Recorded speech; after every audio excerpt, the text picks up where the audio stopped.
Today is our midterm examination, a chance for you to question and examine me. All right, so before we look at the questions for the midterm examination, I want to discuss briefly the ceasefire between the United States and Iran. So yesterday, Donald Trump announced that there will be a 2-week pause to this war, and that the United States and Iran will meet in Pakistan to negotiate a possible long-term ceasefire. And what he said that's very important is that he will use the 10-point Iranian plan as a framework to discuss a peace treaty. And as you can see from the 10-point plan, in fact, this is almost a complete U.S. surrender to Iran. The first point is that the United States will guarantee never to attack Iran again. Iran will have complete control over the Strait of Hormuz. Iran can choose to enrich uranium for its nuclear program. All sanctions on Iran will be removed. This is a very big deal. Removal of all secondary sanctions against foreign entities that do business with Iran, and of all United Nations Security Council resolutions against Iran, and of all International Atomic Energy Agency resolutions, compensation, reparations for all the damage that the United States and Israel did to Iran, withdrawal of U.S. combat forces from the Middle East, giving Iran control over the Middle East. And the last, and the most important, is that the United States will also agree to end hostilities against all of Iran's proxies, including Hezbollah and the Houthis in Yemen.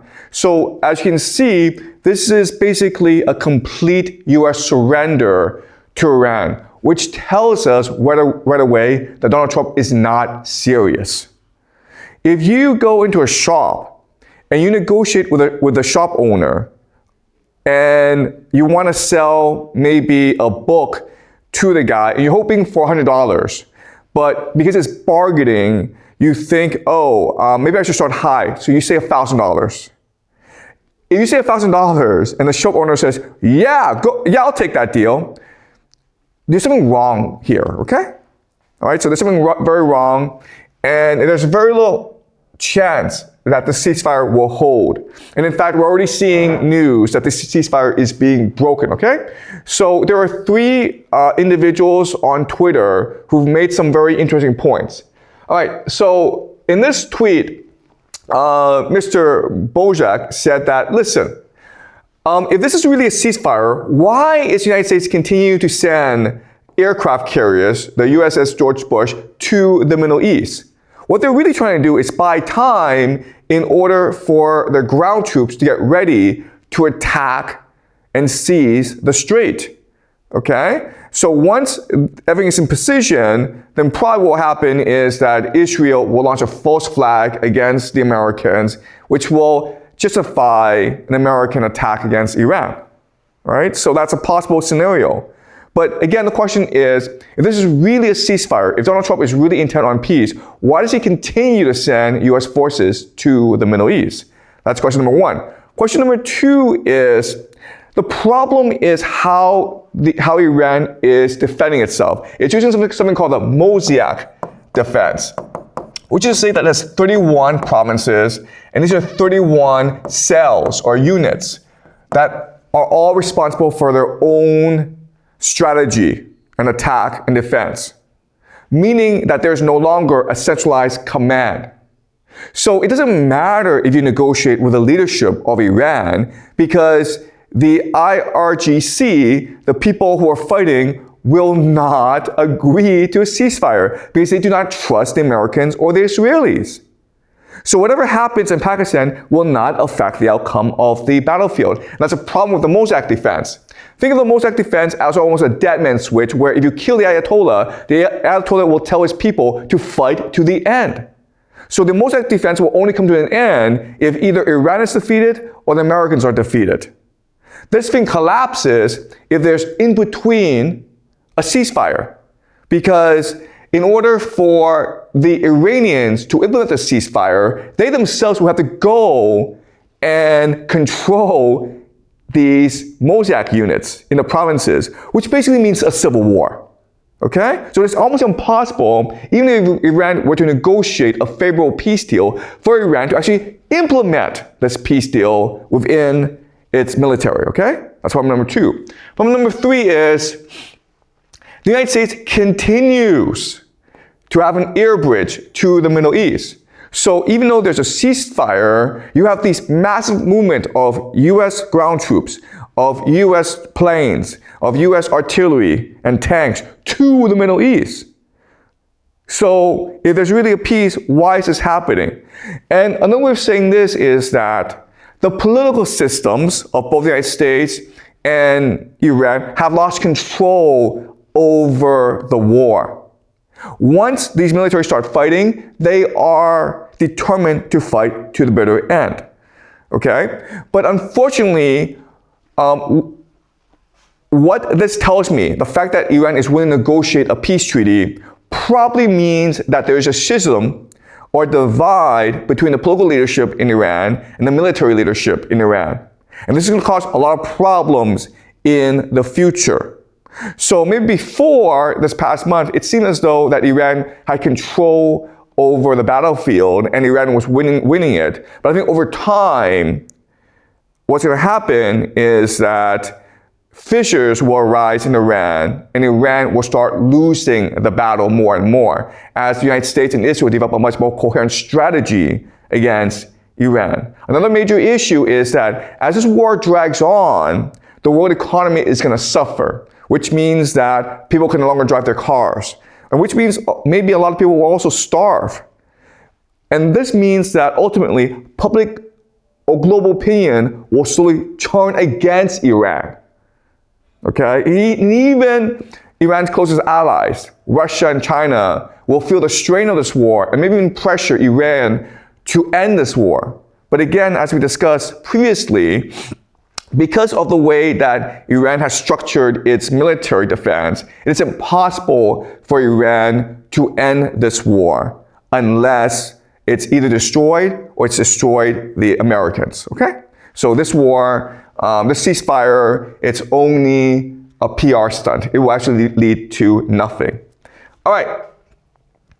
The major point, okay, of contention is whether or not Lebanon is part of the peace treaty.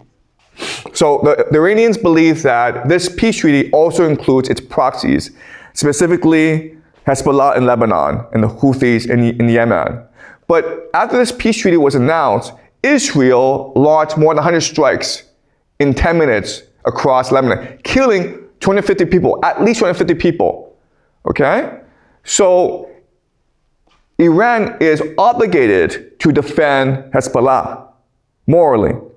And Israel understands that if Iran breaks the peace treaty and defends Hezbollah, then it is Iran's fault, okay?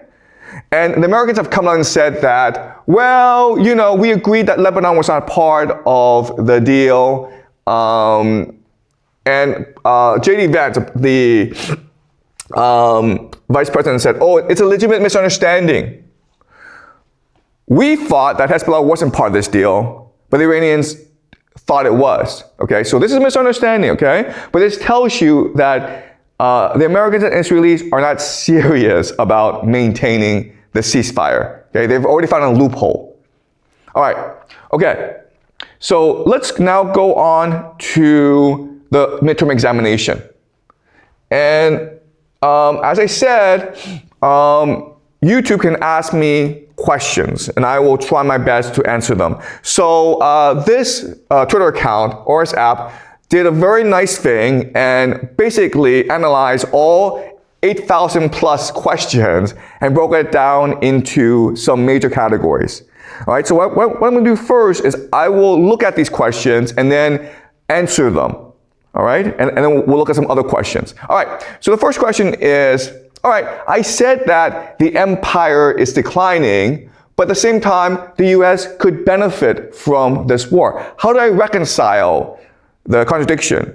And the answer is, it's not really a contradiction. The United States is extremely powerful. It's really a question of who benefits from these changes. So even though the US empire will lose control over the Middle East, the American nation can still exert control over Mexico and Canada. Okay, that's something I will discuss later on. Okay, that's number one. What's the role of eschatology in shaping global events? How do you account for the influence of secret societies? All right, so these are the same question, and I'll answer it right now. All right, so let's examine how all this works. All right, so first thing you need to understand is that history moves in a certain direction, okay? It's very complicated, it's very messy, but there is a structure and a pattern to the movement of history, okay? A structure and a pattern. So think of a river, okay? When you see a river current, you think, I can't see anything, it's just complete chaos. But if you're able to read the river well, you know how the river is moving, okay? So you can position your canoe or kayak in a way that allows you to seamlessly, smoothly cross the river, all right? So that's the idea. Okay, but this is all very chaotic. So what happens is that there's certain individuals, we can call them occultists, who try to read the river or try to read historical patterns in history. And they create something called an eschatology. Okay, so think of the stars. When you try to read the stars and try to find meaning in the stars, we call this astrology, right? But when you try to read human history and you try to find a pattern in human history, we can call this eschatology. And the thing about the eschatology is that it's a story. And so you want the story to work out. So it's both a prophecy as well as a plan. You think it's going to happen, but you also think that you are obligated to make it happen as well. Okay? So the occultists, these are religious people, they try to turn the chaotic movement of history into a story that comes to an end, in which you can participate in. All right? Okay. Then from these occultists are formed secret societies.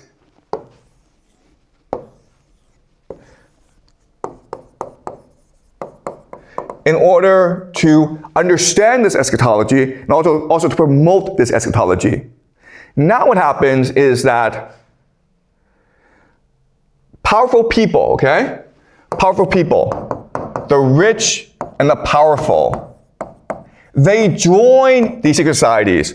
Why? Because as a rich and powerful person, you want to know how history moves in order to better position yourself in order to protect your power and your wealth. Okay? That's why very famous people, they often have astrologers to work for them. And that's why rich and powerful people join secret societies, because they want access to this secrets that tells them how to make better investments and how to have more political power. Also, secret societies enable them to create networks in order to maintain their power, okay? But the problem is that you need people to actually move towards the ending.